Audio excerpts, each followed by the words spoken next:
A sitting United States governor just stood in front of a camera, looked straight into the lens, and did something you rarely see from a US politician. He said the names of every single member of BTS, one by one, out loud on the record. RM Suga, J-Hope, Jimin, V Jungkook. 7 names, 7 members, 0 mistakes. And if you think that's just a nice gesture, wait until you hear the rest of what happened in Baltimore this week, because this is so much bigger than a welcome video. And by the end of this, you're going to understand exactly why ARMY all over the world are losing their minds right now. So stick with me, because we are about to break down every single second of this moment, what it means for Jimin specifically, what it means for BTS as a whole, and why this could be one of the biggest signs yet of just how far this group has come. And if this is your first time here, hit that subscribe button right now, because we cover BTS and Jimin content like this every single day, and you do not want to miss what's coming next. Let's set the scene first, because context is everything here. BTS is currently in the middle of their ARIRANG World Tour, a massive stadium run that kicked off back in April at Goyang Stadium, just outside Seoul. Since then, this tour has taken them across the globe, London, Paris, Munich, and now straight into North America, where they are absolutely dominating stadium after stadium. This week, the destination is Baltimore, Maryland, where BTS is set to perform 2 nights at M&T Bank Stadium, one of the biggest venues in the entire state. And normally, when a massive artist rolls into a city for a stadium show, you get some local buzz, maybe a mention on the news, maybe a billboard. But what happened in Baltimore ahead of these shows is on a completely different level, because the governor of Maryland himself, Wes Moore, decided to personally welcome BTS to his state, and he did it in a way that instantly went viral. Here's what happened. Governor Moore posted a video on social media, and in that video, he doesn't just say something generic like, "Welcome to Maryland," and move on. No. He takes the time to individually name every single member of BTS. RM Suga, J-Hope, Jimin, V Jungkook. Every name, every member, acknowledged directly by a sitting US governor in an official capacity. Think about how rare that actually is. This is a government official taking the time to learn and correctly pronounce 7 Korean stage names, not for a photo op with vague praise, but as part of a real, thought-out welcome message. And when you watch the video, you can tell this wasn't some rushed statement from a staffer. Moore leaned into it. He described the 7 of them as united by a single shared goal, connecting people across cultures and distance in a way that language barriers usually make difficult, and he capped that thought off with a quick, genuine, pretty dope. The kind of casual reaction you'd expect from someone who's clearly a fan, not someone checking a political box. Now here's where it gets even more interesting for us, and especially for Jimin stans watching this video right now. Jimin's name was right there in that list. Said clearly, said correctly, said with the same respect and recognition as every other member. And if you've been following Jimin's journey the way we have on this channel, you know how much it means every single time his name gets acknowledged on a stage this big, in a space this official, by someone this powerful. This isn't a fan account. This isn't a K-pop blog. This is the governor of the state of Maryland, standing in what looks like his own office, deliberately choosing to say Jimin's name into a camera that would be seen by millions of people. That is the kind of global recognition that money literally cannot buy, and it's happening in real time, right now in 2026, in the United States of America. And before you think this was just more rattling off a list of names to check a box, listen to how he closed the video, because this is where it gets personal. After naming every member, he turned his attention directly to the fans. He said, "Welcome to Baltimore, y'all," and then made a direct call out to the ARMY, telling them to make some noise. Think about that phrasing for a second, y'all. That's not a scripted, formal politician line. That's someone speaking casually, warmly, like he's genuinely excited these guys are in his city. And he didn't stop at BTS.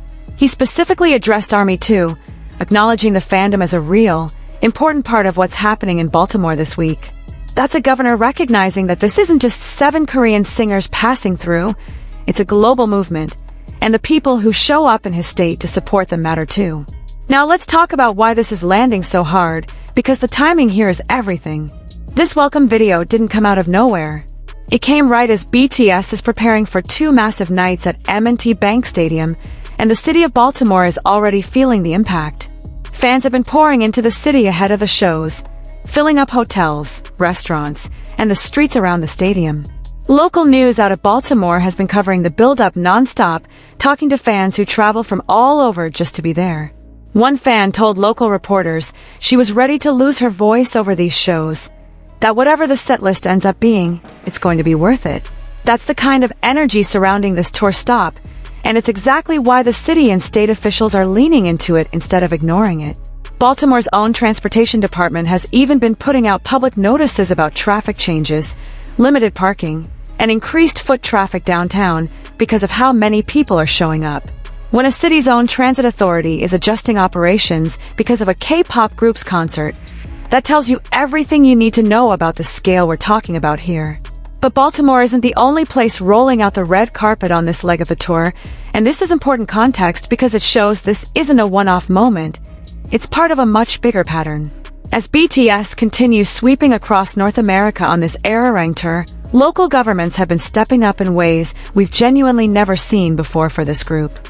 Up in Toronto, where BTS is set to perform later this month at Rogers Stadium, the City Council actually approved a plan to temporarily rename a stretch of Yonge Street as BTS Boulevard for several weeks around the concert dates. Let that sink in for a second. A major North American city is putting BTS's name on an actual street sign, even if it's temporary, timed perfectly around their shows. That is the kind of civic recognition that used to be reserved for legendary, decades-deep cultural icons, and it's happening for BTS in real time while they're still an active, touring group. So when you put the Baltimore governor's video next to what's happening in Toronto, a clear picture starts to form. This isn't just about individual fans loving BTS anymore. This is about actual government institutions, actual elected officials, publicly and enthusiastically embracing this group as a legitimate cultural force worth celebrating on an official level. And Jimin, along with every other member, is right at the center of that recognition. His name isn't an afterthought in these moments. It's being said clearly, deliberately, and with respect by people who have every reason to just play it safe and stay generic if they wanted to. Let's go back to the video itself for a second, because there's another detail that a lot of people are picking up on, and it says a lot about the intent behind this message. The video wasn't just in English for an American audience to feel good about. It included Korean subtitles, as well as English captions, meaning this was clearly designed to reach ARMY on both sides of the world, not just local Maryland residents. That's a deliberate choice. If you're a governor trying to score a quick, cheap PR win with your local base, you don't bother adding Korean subtitles. You do that because you want the message to actually land with the global BTS fandom, the same fandom that has been amplifying moments like this across every platform imaginable within hours of them dropping. And that's exactly what happened here. This video spread fast, getting picked up by entertainment outlets and K-pop-focused accounts almost immediately after it was posted. Now, if you're new to this channel or you're not fully caught up on why Jimin specifically getting named like this matters so much, let's talk about that for a second, because context makes this hit even harder. Jimin has spent years building a reputation not just as one of the most technically gifted performers in BTS, but as someone whose presence commands attention the second his name is said out loud, whether that's on a stage, in a headline, or apparently now, in an official government welcome video. Every single time his name shows up somewhere unexpected like this, recognized by a public official, referenced in mainstream press, called out specifically instead of being lumped into a vague the group mention, it's another data point in just how far his individual recognition has traveled outside of the K-pop bubble and into mainstream, everyday spaces. And that's exactly what's happening in Baltimore this week. And here's the thing, Jimin getting named like this by a sitting governor doesn't happen in a vacuum. It's landing on top of one of the biggest individual runs any member of this group has ever had. Back in 2023, his debut solo album Face dropped, and its lead single, Like Crazy, made history by becoming the first song by a Korean soloist in 65 years to top the Billboard Hot 100. Let that number sink in. 65 years. That's not a K-pop record. That's a record spanning the entire modern history of the Hot 100 chart itself. Then in 2024, he followed that up with his second album, Muse, led by the single Who, And that song has gone on to become the longest charting solo K-pop song in the history of Billboard's global excluding US chart, still showing up on the list more than a year and a half after release. Songs like that don't stay relevant that long by accident. That kind of staying power is exactly why a name like Jimin's carries weight the second it's said out loud in a room full of cameras. And what makes all of this even more remarkable is the timing of when a lot of it happened. Jimin, along with fellow member Jungkook, spent time away from the spotlight completing mandatory military service, both serving together under the same unit before being discharged in June of last year. A lot of these chart milestones for who kept racking up while he was gone, with essentially no new promotion behind the song at all. That's the kind of momentum that doesn't fade just because the artist isn't actively pushing it, and it says a lot about how deeply that music connected with people in the first place. Once he was back, Jimin didn't waste any time stepping back into the spotlight either.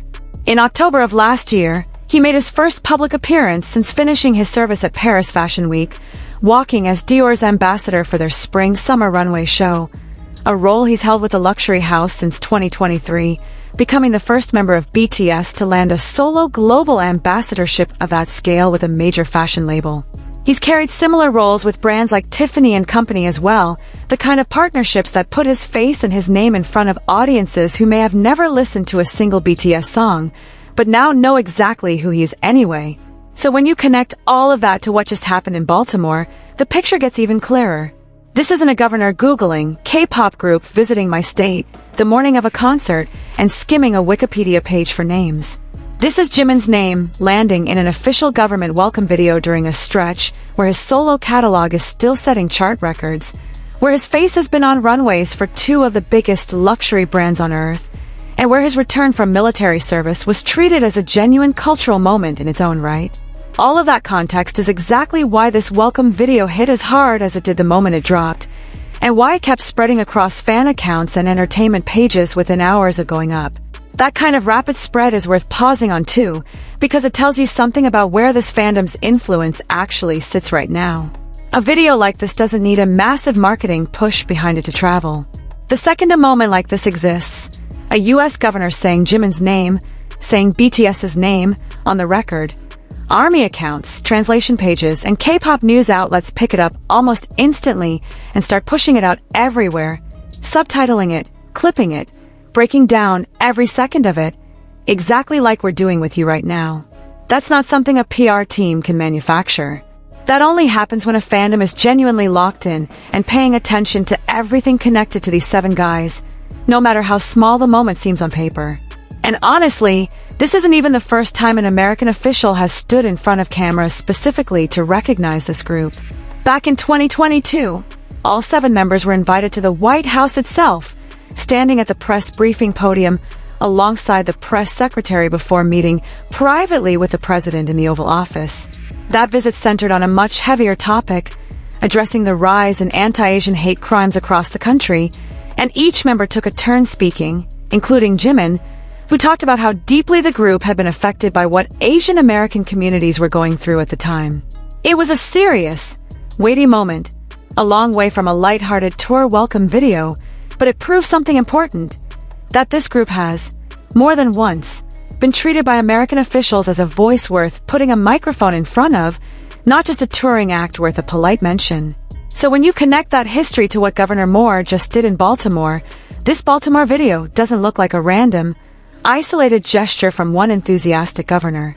It looks like part of a longer pattern that's been building for years, where U.S. officials, at every level from the White House down to individual state governments, keep finding reasons to publicly, specifically, and enthusiastically acknowledge this group by name.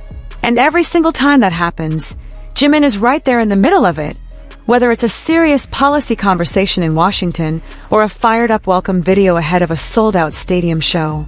That consistency, over years, across completely different contexts, is exactly why moments like this Baltimore video carry so much more weight than they might seem to on the surface. And that's exactly why the next few stops on this tour are worth paying close attention to. If a single governor's welcome video in Baltimore generated this much attention, and an entire city council in Toronto is already renaming a street before BTS even lands there, it raises a real question about what might still be waiting in Arlington, Texas, or in the final stretch of this tour? Will another official step up with their own version of this moment? Will some city or state try to top what Maryland and Toronto have already done? Nobody can say for sure yet, but based on the pattern we've watched build stop after stop on this leg of the tour, it would honestly be more surprising at this point if nothing else happened than if it did. Let's zoom out again for a second, because I want you to really appreciate the scale of what's happening on this tour right now.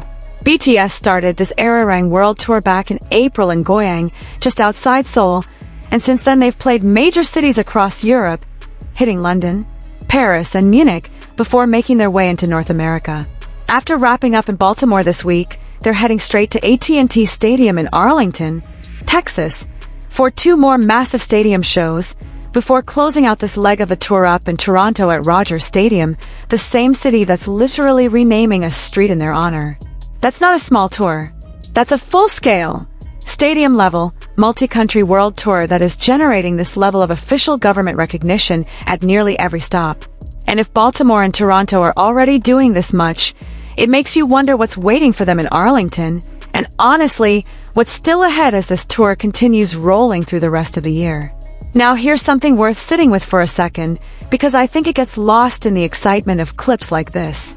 A governor taking the time to individually name 7 members of a K-pop group, correctly, respectfully, and enthusiastically on an official public platform is a genuinely rare thing. Most public officials, if they acknowledge a touring artist at all, keep it vague and safe. Welcome to our city, we're excited to have you. That's the standard, low-effort move. What Wes Moore did instead was specific. He clearly did his research. He knew who RM was. He knew who Jin was. He knew Suga, J-Hope, Jimin, V, and Jungkook, and he said every one of those names like they mattered individually, not just as parts of a group. That level of specificity doesn't happen by accident, and it tells you that somewhere on his team, or maybe even personally, there's real familiarity with who these 7 guys actually are. And I want to bring this back to you for a second, because this is exactly the kind of moment that shows why staying locked into this fandom right now is so rewarding. We are watching, in real time, a K-pop group cross over into spaces that used to be completely off limits for artists like this. Official government recognition, city council resolutions, street renamings, governors reading off member names on camera. This is history happening in slow motion, one tour stop at a time, and Jimin, RM, Jin, Suga, J-Hope, V, and Jungkook are all living through it together. If you've been here for the brand deals, the solo chart records, the sold-out stadiums, now you get to add recognized by name by a sitting U.S. governor to that list too. So here's what I want you to do before you close this video. Drop a comment right now and tell me which member's name hit you the hardest when the governor said it. Was it Jimin? Was it hearing all 7 said back to back? Let me know, because I read every single comment on these videos, and I want to know what part of this moment resonated with you the most. And if this is the kind of content you want more of, real breakdowns of the biggest BTS and Jimin moments as they happen, not just recycled clips with no context, make sure you're subscribed and you've got that notification bell turned on, because moments like this are happening fast right now with this tour, and I don't want you missing the next one. Because this story isn't over. BTS still has Arlington ahead of them, then Toronto, where an entire street is being renamed in their honor. Baltimore was just the latest stop, but based on everything we've seen so far on this leg of the tour, it might not even be the biggest moment still coming. Local governments, city councils, and now state governors are all publicly, enthusiastically embracing this group in ways we've genuinely never seen at the scale before, and Jimin is right there in the middle of every single one of these moments, getting named, getting recognized, getting seen. So if you want to be here for whatever happens next, whether that's Texas, whether that's Toronto, whether it's whatever surprise official recognition comes out of nowhere the way this one did, make sure you're subscribed to this channel right now, because we are going to be covering every single moment of this tour as it happens, breaking down exactly what it means for Jimin, for BTS, and for just how far this group has traveled from where they started. Drop a like on this video if you're proud of how far these 7 guys have come. Comment below with your reaction to the governor naming Jimin specifically, and I will see you in the next one, because trust me, based on how this tour is going, we are not done talking about moments like this anytime soon.